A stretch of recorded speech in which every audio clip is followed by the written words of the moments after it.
Hey everyone, स्वागत है एक बार फिर से आपका आपके अपने यूट्यूब चैनल छाया लर्निंग सेंटर पर।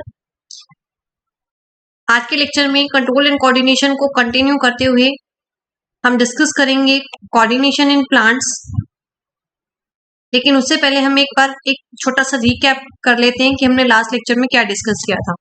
तो लास्ट लेक्चर में हमने ह्यूमन ब्रेन को डिस्कस किया था, जिसमें हमने ब्रेन के पार्ट्स को डिस्कस किया, उसके फंक्शन के बारे में हमने डिस्कस किया कि हर पार्ट का क्या फंक्शन होता है। एक बार मैं जल्दी से रिकैप कर देती हूँ कि हमने लास्ट लेक्चर में क्या डिस्कस किया था, जिससे आपका टॉपिक भी रिवाइज हो जाएगा और साथ ही आपके जो क्वेश्चन है बच्चे, इंपॉर्टेंट क्वेश्चन, वो डिस्क्रिप्शन बॉक्स में मैंने मेंशन कर दिए हैं और इसके बेस पे जितने आपके एमसीक्यू बनते हैं इंपॉर्टेंट, वो कम्युनिटी सेक्शन में ऑलरेडी पोस्ट है, आप वहां से अटेम्प्ट कर सकते हैं। तो हमने ह्यूमन ब्रेन डिस्कस किया था। ह्यूमन ब्रेन कौन से बॉक्स में इंक्लोज होता है, उसको हम क्या कहते हैं, क्रैनियम। ठीक है, it is known as cranium. एक फ्लूइड इसको प्रोटेक्ट करके रखते हैं, उस फ्लूइड का क्या नाम है बच्चे, that fluid is known as cerebrospinal fluid. काफी इंपॉर्टेंट है according to MCQ. Cerebrospinal fluid कैसे एक्ट करता है, एक शॉक एब्जॉर्बर की तरह एक्ट करेगा। उसके बाद हम डिस्कस किए इसके पार्ट्स। ठीक है, पार्ट्स में fore brain, mid brain and hind brain. Fore brain में जो सेरिब्रम है वो क्या है, आपका सबसे बड़ा लार्जेस्ट पार्ट जो है वो क्या है, सेरिब्रम। सेरिब्रम को और क्या बोला जाता है, सेरिब्रम को सीट ऑफ इंटेलिजेंस भी बोला जाता है। मिड ब्रेन क्या कंट्रोल करता है, कंट्रोल एंड विजन कंट्रोल करता है। हिंड ब्रेन की ये हमने फिर डायग्राम डिस्कस किया। हिंड ब्रेन में हमने 3 पार्ट डिस्कस किए थे, कौन कौन से थे, पोन्स, मेडुला एंड सेरिबेलम। ठीक है, तो सबसे पहले ये आपका फोर ब्रेन सबसे लार्जेस्ट पार्ट ब्रेन का क्या कंट्रोल करता है, आपकी स्पीच पार्ट को कंट्रोल करता है, रीजनिंग, थिंकिंग, इसको क्या बोला जाता है, सीट ऑफ इंटेलिजेंस भी बोला जाता है।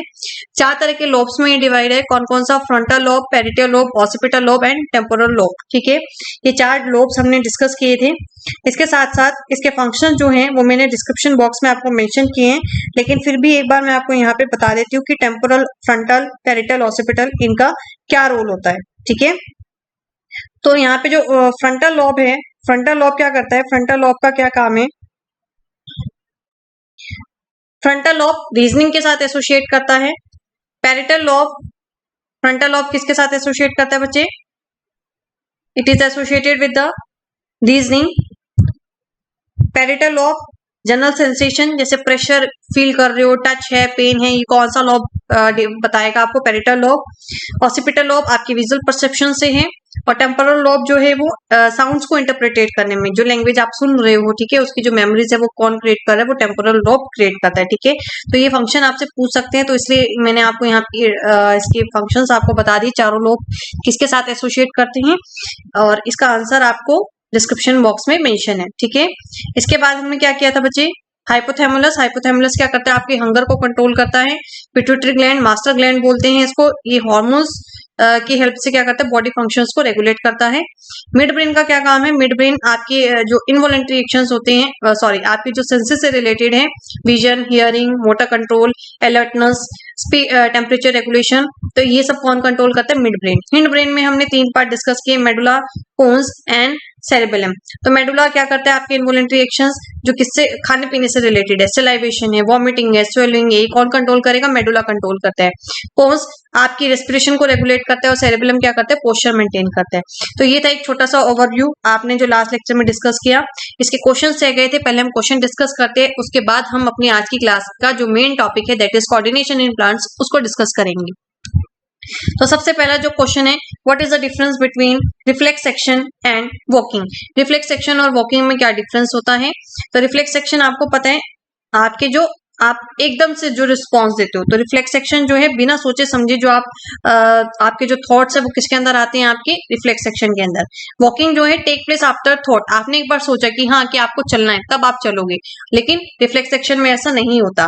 रिफ्लेक्स सेक्शन को कौन कंट्रोल करता है, रिफ्लेक्स सेक्शन को स्पाइनल कोड कंट्रोल करती है, लेकिन जो वॉकिंग वाला पार्ट है, ये वाला पार्ट, इसको कौन कंट्रोल करती है, आपकी जो मूवमेंट्स है वो सेरिबेलम कंट्रोल करेगी। सेरिबेलम, सेरिब्रम और सेरिबेलम में कंफ्यूज नहीं होना है। Cerebrum is associated with, is related with your thinking, your reasoning, your speech, उसको हम seat of intelligence बोलते हैं।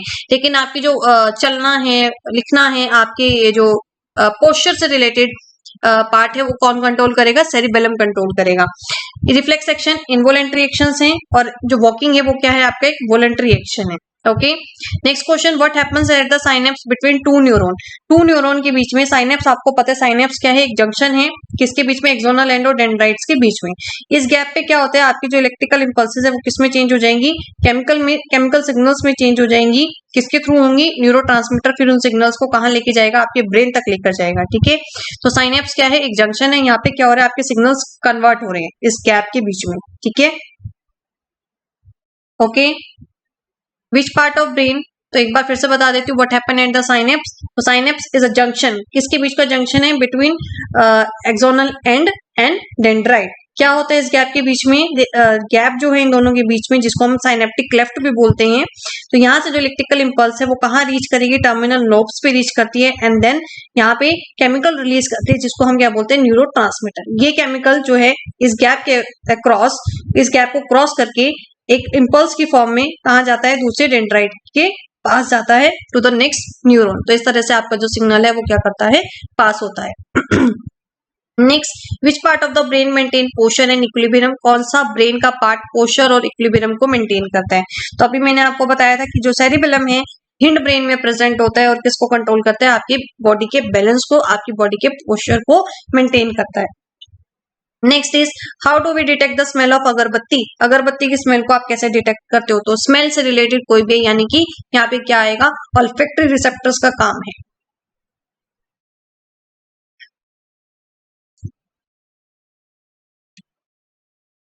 ओके, नेक्स्ट अगरबत्ती, यहाँ पे स्मेल आपने डिटेक्ट करनी है, तो स्मेल के लिए कौन से रिसेप्टर्स आपके एक्टिव होंगे, आपके ऑल्फैक्टरी रिसेप्टर्स एक्टिव होंगे। ऑल्फैक्टरी रिसेप्टर्स डिटेक्ट करेंगे स्मेल को, ऑल्फैक्टरी रिसेप्टर्स ने रिसीव की एंड देन ये कहाँ जाएंगे, आपकी ये पूरे सिग्नल्स कहाँ जाएंगे, आपके ब्रेन तक जाएंगे एंड देन आपको पता चलेगा कि वो जो स्मेल है वो किसकी है, अगरबत्ती की है। ठीक है, और ब्रेन का कौन सा लॉब इसको कंट्रोल करता है, टेम्पोरल लॉब इसको कंट्रोल करेगा, इसमें हेल्प करेगा। नेक्स्ट इज, ये काफी इंपॉर्टेंट क्वेश्चन है, role of brain in reflex action, बहुत ही ज्यादा इंपॉर्टेंट है ये वाला क्वेश्चन कि ब्रेन का क्या रोल है रिफ्लेक्स एक्शन में। तो थिंकिंग जो सेंटर है वो कहाँ लोकेट है आपका, वो ब्रेन के अंदर लोकेट है। तो ब्रेन क्या है, कोऑर्डिनेटिंग सेंटर है। ब्रेन और स्पाइनल कोड आपस में कोऑर्डिनेट करके क्या करते हैं, आपके वॉलंटरी और इनवॉलंटरी एक्शंस को कंट्रोल करते हैं। तो यहाँ पे इस तरह से जो ब्रेन है वो क्या करता है, एक मेजर रोल प्ले करता है रिफ्लेक्स एक्शंस के अंदर। इसके बाद शुरू करते हैं हम अपना आज का topic, that is a plant hormone, sorry coordination in plants. तो प्लांट्स में किस तरह से कोऑर्डिनेशन होगा,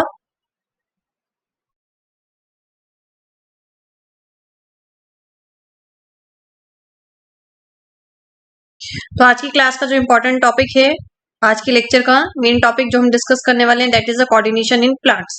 प्लांट्स में किस तरह से कोऑर्डिनेशन होता है। ठीक है, बॉडी में कोऑर्डिनेशन तो आपने देख लिया कि सारे पार्ट्स किस तरह से कोऑर्डिनेट करके एक आपकी जो वॉलंटरी इनवॉलंटरी एक्शंस को रिस्पॉन्ड करते हैं, किस तरह से आप एक्शंस कर पा रहे हो। अब प्लांट्स में किस तरह से कोऑर्डिनेट होगा, तो प्लांट्स में कोऑर्डिनेट किसकी हेल्प से होता है, it is due to the hormones. कौन से हॉर्मोन्स होते हैं, उनको हम बोलते हैं प्लांट हॉर्मोन्स या फिर क्या बोलेंगे, फाइटो हॉर्मोन्स। ये एक मेजर रोल प्ले करते हैं।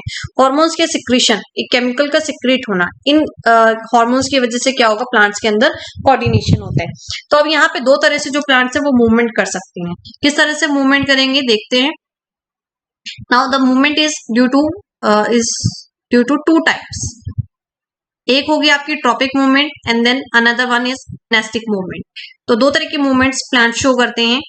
नंबर वन, ग्रोथ डिपेंडेंट, जो ग्रोथ के ऊपर डिपेंड है, और सेकंड जो ग्रोथ के ऊपर डिपेंड नहीं करते। ठीक है, जो ग्रोथ के ऊपर डिपेंड करते हैं, ग्रोथ डिपेंडेंट मूवमेंट्स को हम क्या बोलते हैं, ट्रॉपिक मूवमेंट बोलते हैं। ये कहाँ मूव करते हैं, टूवर्ड और away from a stimulus. Stimulus क्या होती है, आपकी जो एक्सटर्नल कंडीशंस हैं उनको क्या बोलते हैं, स्टिमुलस बोलते हैं। तो उन स्टिमुलस के या तो टूवर्ड्स ये मूवमेंट शो करेंगे या उस स्टिमुलस से अवे मूवमेंट शो करते हैं। तो ट्रॉपिक मूवमेंट कौन सी होगी, जो ग्रोथ डिपेंडेंट मूवमेंट्स है उनको आप ट्रॉपिक मूवमेंट बोलते हो, और जो ग्रोथ के ऊपर डिपेंड नहीं करती, नॉन ग्रोथ डिपेंडेंट मूवमेंट्स, इनको आप क्या बोलते हो, इनको आप नेस्टिक मूवमेंट्स बोलते हो। ये इंडिपेंडेंट ऑफ स्टिमुलस होती है। ठीक है, तो प्लांट किसकी वजह से होती है इनमें coordination, due to the plant hormone, जिसको हम फाइटो हार्मोन्स भी बोलते हैं। दो तरह की मूवमेंट्स ये शो करते हैं, एक होगी आपकी ग्रोथ डिपेंडेंट जिसको आप ट्रॉपिक मूवमेंट भी बोलते हो, दूसरी आपकी नॉन ग्रोथ मूवमेंट जिसको आप नेस्टिक मूवमेंट बोलते हो। जो ट्रॉपिक मूवमेंट है वो स्टिमुलस के ऊपर डिपेंड कर रही है, और जो नेस्टिक मूवमेंट है वो स्टिमुलस के ऊपर डिपेंड नहीं करती, it is independent of stimulus. Okay, इसके बाद हम ट्रॉपिक मूवमेंट और नेस्टिक मूवमेंट को अच्छे से डिस्कस करेंगे। ट्रॉपिक मूवमेंट के सबसे पहले हम टाइप्स देख लेते हैं कि आपने ट्रॉपिक मूवमेंट में कौन कौन से टाइप्स को डिस्कस करना है। तो ट्रॉपिक मूवमेंट में हम कुछ इस तरह से टाइप डिस्कस करेंगे।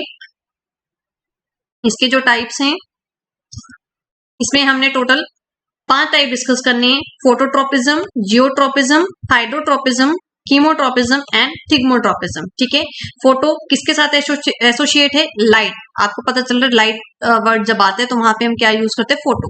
और ट्रोपिज्म मतलब कौन सी मूवमेंट की बात करेंगे? ट्रॉपिक मूवमेंट की, यानी कि जो ग्रोथ है वो किसके ऊपर डिपेंड करेगी? स्टिमुलस के ऊपर। स्टिमुलस क्या हो गया यहाँ पे? लाइट। जो प्लांट्स हैं दे रिस्पोंड टू लाइट, या तो वो लाइट की तरफ मूव करेंगे या away from the light move करेंगे। ठीक है, नेक्स्ट जियोट्रोपिज्म किसके साथ रिलेट कर रहे हैं? ग्रेविटी। किसके साथ एसोसिएट है? ग्रेविटी के साथ। यानी जो प्लांट्स है वो मूवमेंट शो करेंगे टुवर्ड्स द ग्रेविटी और अवे फ्रॉम द ग्रेविटी। तो यहाँ पे जो लाइट है, ग्रेविटी है, वाटर है, केमिकल्स है, स्किन है, ये क्या हो गया आपके? ये स्टिमुलस हो गए। और जो प्लांट्स है या तो इनकी तरफ मूव करेंगे, टुवर्ड्स मूवमेंट शो करेंगे, या away from the stimulus movement को शो करेंगे। Hydrotropism water, chemotropism movement show toward the chemicals and thigmotropism, thigmo यानी कि टच यानी कि स्किन की बात होगी यहाँ पे। ओके, इसके बाद नेस्टिक मूवमेंट को देखते हैं। नेस्टिक मूवमेंट के क्या क्या टाइप्स होते हैं? अभी मैं सिर्फ टाइप डिस्कस कर रही हूँ, इसके बाद हम इसको अच्छे से डिटेल में स्टडी करेंगे। जैसे आपने ट्रॉपिक मूवमेंट्स के टाइप देखे हैं, इसी तरह से नेस्टिक मूवमेंट्स के भी टाइप होते हैं, लेकिन आपके जो एग्जाम में है आपसे सिर्फ ट्रॉपिक मूवमेंट के बेसिस पे ज्यादा क्वेश्चन पूछे जाएंगे, उसके टाइप्स आपको अच्छे से पता होने चाहिए। तो नेस्टिक मूवमेंट के क्या क्या टाइप्स होते हैं? एपिनेस्टी, हाइपोनेस्टी, फोटोनेस्टी, कीमोनेस्टी, हाइड्रोनेस्टी, थर्मोनेस्टी, जियोनेस्टी, थिग्मोनेस्टी एंड नेक्टिनेस्टी। ठीक है, तो ये सारे क्या हैं? आपके मूवमेंट्स हैं। यहाँ पे मैं आपको बता देती हूँ, इनको इन डिटेल तो हम स्टडी नहीं करेंगे, लेकिन फिर भी आपको पता होना चाहिए कि हर मूवमेंट में क्या होगा। तो एपिनेस्टी में क्या होता है बेटा? एपिनेस्टी और हाइपोनेस्टी थोड़ा सेम है। एपिनेस्टी में बेंडिंग होगी, कहाँ होगी?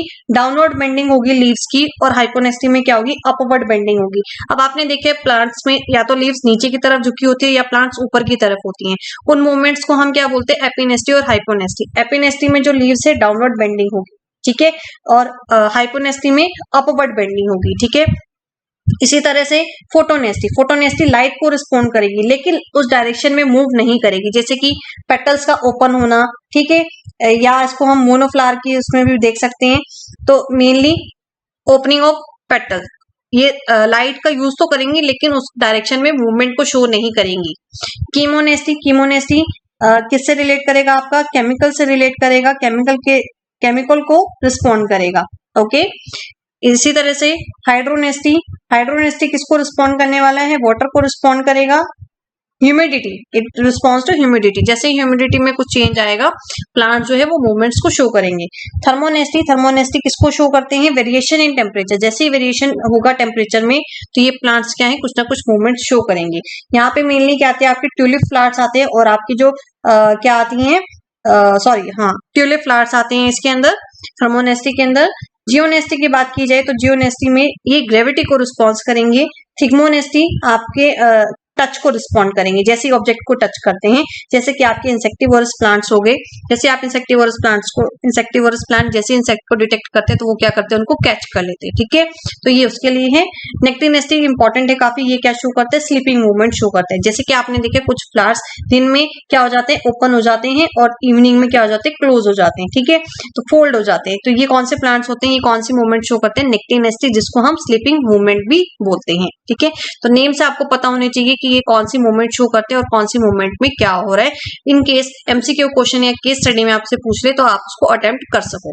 इसके बाद हम टॉपिक मूवमेंट्स के टाइप्स देख लेते हैं। टाइप मैं आपको बता चुकी हूँ, उसको डिटेल में एक बार स्टडी कर लेते हैं कि आपने कौन से टाइप में क्या पढ़ना है। तो सबसे पहले आता है आपका फोटोट्रोपिज्म। ओके, तो फोटोट्रोपिज्म में क्या हो रहा है?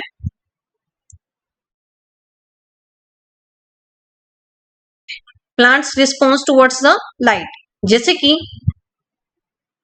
इन फोटोट्रोपिज्म जो प्लांट्स है वो किसको रिस्पॉन्स कर रहे हैं? They response to light. Plant movement to light. Shoot system ये ज्यादा शो करता है स्टेम, स्टेम मूव करती है, ठीक है। दो रूट होती हैं या शूट होती है, जो शूट है वो कहाँ करती है, टुवर्ड्स द लाइट मूव करती है, ठीक है। Geotropism movements towards the soil, ये कौन शो करेगी, रूट सिस्टम। रूट जो है वो इनसाइड जो है वो ग्रेविटी की तरफ मूव करती है, in the direction of earth gravity ये मूव करते हैं, ठीक है। तो शूट सिस्टम क्या शो करता है आपको, फोटोट्रोपिज्म, और रूट सिस्टम क्या शो करेगा, जियोट्रोपिज्म। इसके बाद बात करते हैं हम हाइड्रोट्रोपिज्म की।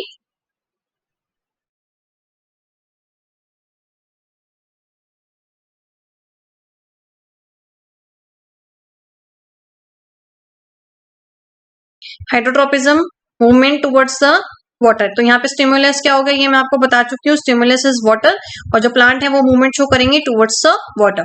कीमोट्रोपिज्म केमिकल यहाँ पे स्टिमुलस है, जैसे कि यहाँ पे एग्जांपल आपको दिया जाएगा, जैसे आपने फ्लावर में फर्टिलाइजेशन सुनी है, तो वहां पे कौन होती है, एक पोलन ट्यूब, ठीक है।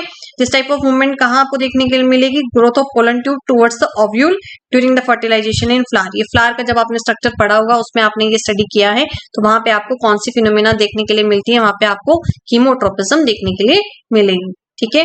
ये एट क्लास में हम डिस्कस कर चुके हैं, फ्लावर्स के पार्ट्स पढ़ चुके हो आप ये कीमोट्रोपिज्म।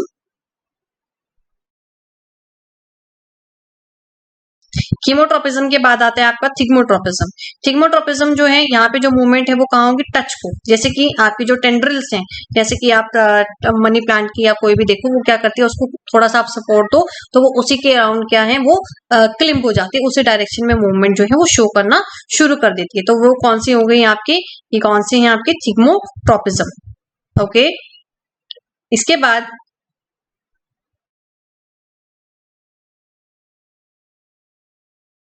यहाँ पे मैं आपको फिगर से दिखाना चाहूंगी फोटोट्रोपिज्म, ये है आपका फोटोट्रोपिज्म। यहाँ पे जो शूट है वो कहाँ मूव कर रही है, towards the light. This is your geotropism, ये पॉजिटिव जियोट्रोपिज्म, ठीक है, ये कहाँ जा रही है, टुवर्ड्स द अर्थ ग्रेविटी। और ये नेगेटिव जियोट्रोपिज्म, ये अवे फ्रॉम द ग्रेविटी जा रही है, ठीक है। उसके बाद कीमोट्रोपिज्म मैं आपको दिखाती हूँ। कीमोट्रोपिज्म पोलन ट्यूब की अभी हमने बात की थी, पोलन ट्यूब इस तरह से, जब आपका जो फ्लावर है जो वहां पे फ्रूट फर्टिलाइज होता है, इस तरह से यहाँ पे आपको कौन सी फिनोमेना देखने के लिए मिलेगी, chemotropism. Then hydrotropism, hydrotropism important है, ये क्वेश्चन भी आपसे एनसीईआरटी में पूछा गया है, तो हाइड्रोट्रोपिज्म को समझिए। यहाँ पे क्या है, मोइस्ट सॉइल, अगर मोइस्ट सॉइल है, मोइस्ट का मतलब क्या है, वाटर कंपोनेंट्स हैं, ड्राई नहीं है सॉइल, तो रूट्स कैसे ग्रो करी है, ऐसे बिल्कुल स्ट्रेट ग्रो करेगी, ठीक है। लेकिन अगर यहाँ पे सॉइल ड्राई है और यहाँ पे क्ले में आप इस तरह से पोट रख दो, तो ये जो रूट्स हैं वो इसी डायरेक्शन में मूव करना स्टार्ट कर देंगे। तो ये डायग्राम आपको हाइड्रोट्रोपिज्म की फिनोमेना शो कर रहा है, okay.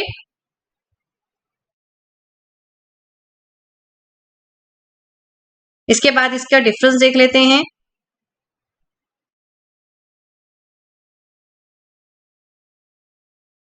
Now next is difference between tropic movement and nastic movement. इसके डिफरेंस को देख लेते हैं एक बार। सबसे पहले तो इसके ग्रोथ की ही बात है। नेस्टिक मूवमेंट जो है वो इंडिपेंडेंट होते हैं, tropic movements dependent movements show करते हैं। ग्रोथ डिपेंडेंट होते हैं, नेस्टिक मूवमेंट्स ग्रोथ इंडिपेंडेंट होते हैं। यहाँ पे इमीडिएट एक्शन होता है, ट्रॉपिक मूवमेंट्स में स्लो एक्शन होता है। ये नॉन डायरेक्शनल है, स्टिमुलस के रिस्पॉन्स के डायरेक्शन को फॉलो नहीं करते, ये डायरेक्शन को फॉलो करते हैं। यहाँ पे किस वजह से होते हैं ये एक्शन, टर्गोर यानी वाटर प्रेशर की वजह से, और यहाँ पे सेल डिवीजन की वजह से। इनका ऑल्टर नेम की बात की गई है नेस्टिक्स, और इसको हम ट्रॉपिज्म भी बोलते हैं, ठीक है। एग्जांपल फोल्डिंग ऑफ लीफ, और यहाँ पे इसके आप टाइप्स लिख सकते हो, फोटोट्रोपिज्म, जियोट्रोपिज्म, टाइप्स भी क्या है इसका एक डिफरेंस बन सकता है, ठीक है। तो इस तरह से अगर आपसे पूछा जाए कि what is the difference between, तो आप इस तरह से इसको अटेम्प्ट करके आएंगे, ठीक है। Mimosa plant nastic movement show करता है, जियोट्रोपिज्म ये इसके टाइप्स हम डिस्कस कर चुके हैं। इसके बाद आता है इंपॉर्टेंट, सबसे मोस्ट इंपॉर्टेंट, जो आपसे पूछा ही पूछा जाएगा, ऊपर से भी पूछेंगे क्वेश्चंस आपसे, लेकिन प्लांट हार्मोन भी उतना ही इंपॉर्टेंट है। प्लांट हार्मोन में क्या है बेटा, अब हमने बोला कि यहाँ पे जो मूवमेंट है, कोऑर्डिनेशन है, वो हार्मोन्स की वजह से हो रही है। उन हार्मोन्स को हमने नाम दिया प्लांट हार्मोन्स। तो वो कौन कौन से हार्मोन्स हैं, अब प्लांट्स को पानी भी चाहिए, सनलाइट भी चाहिए, ठीक है, वाटर भी चाहिए, ऑक्सीजन चाहिए, मिनरल चाहिए ग्रोथ और डेवलपमेंट के लिए, जैसे ह्यूमन बींग्स को चाहिए होती है। लेकिन ये सारे क्या है, एक्सटर्नल फैक्टर्स हैं, ठीक। अब यहाँ पे जो है इसके अलावा कुछ इंट्रिंसिक फैक्टर भी हैं। कौन से हैं वो प्लांट हार्मोन्स, कौन कौन से हैं देख लेते हैं। जो ग्रोथ को प्रमोट भी करते हैं और ग्रोथ को रोकते भी हैं। तो यहाँ पे हम प्लांट हार्मोन्स को अच्छे से डिस्कस करते हैं जिससे आपको एग्जाम में बिल्कुल भी कोई डाउट ना रहे। तो प्लांट हार्मोन्स बच्चे यहाँ पे आप देख सकते हो, प्लांट हार्मोन्स दो तरह से है। कौन कौन सा है? Growth promoter and growth inhibitor. Growth promoter में हम किसको स्टडी करेंगे? Auxin, gibberellin, cytokinin. अब ठीक है, इस तरह से। ओके, तो प्लांट हार्मोन्स ग्रोथ प्रमोटर जो ग्रोथ को प्रमोट करेंगे और ग्रोथ इनहिबिटर। ग्रोथ प्रमोटर में पहले देख लेते हैं ग्रोथ प्रमोटर क्या है। Auxin, gibberellin and cytokinase. ये तीनों जो हार्मोन्स है वो किसमें हेल्प करेंगे? उसकी जो प्लांट्स की ग्रोथ है उनको प्रमोट करेंगे, उसको रोकेंगे नहीं। ठीक है, ये भी एमसीक्यू में पूछ लेते हैं, आपको दे देंगे 4 ऑप्शन, उसमें आपसे पूछेंगे कि इसमें से कौन सा ग्रोथ प्रमोटर नहीं है।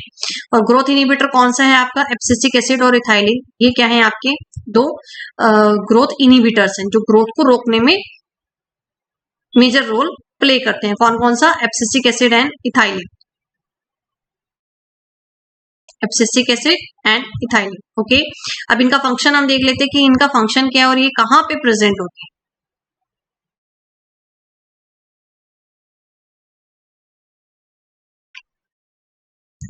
ऑक्सिन, ऑक्सिन का मतलब ही क्या होता है? ग्रो करना। What is the meaning of auxin? Auxin का मतलब है बेटा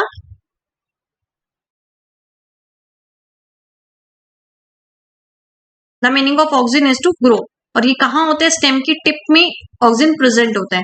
क्या क्या फंक्शन होता है? सेल एलोंगेशन में हेल्प करता है, प्री मेच्योर लीव्स जो है वो गिरे ना उसमें हेल्प करते हैं, फ्लावर और फ्रूट्स, आपके जो फ्लावर है अगर वो पके नहीं है, प्री मेच्योर वो ना गिरे, उसमें कौन हेल्प करता है? आपका ऑक्सिन हार्मोन हेल्प करता है। And also helps in cell division. Cell division में भी ये मेजर रोल प्ले करता है। तो ऑक्सिन का मतलब क्या है? ग्रो करना। तो ग्रो करने में कौन सा हार्मोन हेल्प कर रहा है? तो ग्रो करने में ऑक्सिन हार्मोन डेवलप कर रहा है। कौन सा हार्मोन हेल्प करेगा? ऑक्सिन। प्री मेच्योर कोई भी फ्रूट ना गिरे, फ्लावर ना गिरे, तो उसमें कौन हेल्प करता है?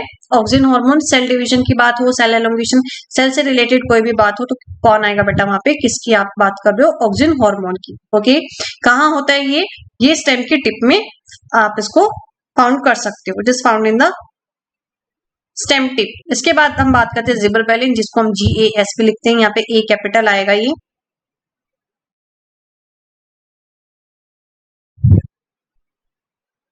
GA, this A is capital. Okay, ये क्या है? ये भी आपका प्लांट ग्रोथ है, प्लांट ग्रोथ रेगुलेटर है, प्लांट ग्रोथ में हेल्प करते हैं। 3 हार्मोन्स है जो प्लांट ग्रोथ में हेल्प करते हैं, auxin, gibberellin and cytokinins. Gibberellin plant growth regulator है जो क्या रेगुलेट करता है? ग्रोथ को रेगुलेट करेगा, डिफरेंट डेवलपमेंट प्रोसेसेस को इन्फ्लुएंस करता है, जैसे कि स्टेम एलोंगेशन, स्टेम को उसकी लेंथ को एलोंगेट करने में, जर्मिनेशन में, फ्लावरिंग में, एंजाइम इंडक्शन में, लीफ एंड फ्रूट फॉलिंग में, एंड डिले सेंसेस। सेंसेस का मतलब क्या होता है? जो पौधे हैं जैसे उनको बुढ़ापा आ जाता है, जैसे एजिंग जिसको हम बोलते हैं, उस एजिंग को डिले करने में कौन हेल्प करता है? जिबरबेलिन हेल्प करता है। ठीक है, तो ये सारे किसके फंक्शन है आपके? जिबरबेलिन के। ये आपको पता होना चाहिए कि जिबरबेलिन का क्या काम है। सेल डिवीजन में ऑक्सिन काम कर रहा है, उसके बाद जर्मिनेशन होनी है, फूल कब आना है, ठीक है, लीफ और फ्रूट कब गिरेंगे, ये सब कौन डिसाइड करता है? ये जिबरबेलिन हार्मोन डिसाइड करेगा। इसके बाद हम बात करते हैं साइटोकिनेस की।